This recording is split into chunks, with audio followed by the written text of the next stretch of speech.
మన ప్రభుత్వం వచ్చిన వెంటనే మినిస్టర్ నారాయణ మనోహర్ గారి సారథ్యంలో ఏలూరులో ఘనంగా పాత బకాయిలు 16,500 కోట్ల రూపాయలని మనం వారికి బకాయి పడ్డ రైతులకు అందించడం జరిగింది. రోజు రైతులందరూ కూడా గత ప్రభుత్వాల్లో రైతులందరూ కూడా దళారులు నమ్మి మోసపోయేవారు. వారికి ఇచ్చి సకాలంలో డబ్బులు ఇవ్వక అలాగే అనేక ఇబ్బందులు పడ్డ పరిస్థితి రైతులు ఎవరికి అమ్మాలో కూడా తెలియనటువంటి పరిస్థితుల్లో అయోమయ పరిస్థితుల్లో సరైన గిట్టుబాటు ధర లేక అనేక ఇబ్బందులు పడ్డారు.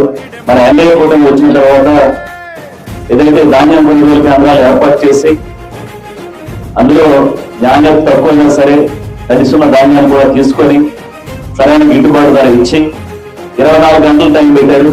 24 గంటలు కాదు, వేసిన 2-3 గంటలకే కొనుగోలు చేసినటువంటి 2-3 గంటలకే డబ్బులు అకౌంట్ లో రైతుల అకౌంట్ లో పడుతుంది. ఇలాంటి ప్రభుత్వం నిజంగా మనలో ఉన్నామంటే చాలా సంతోషకరమైన విషయం.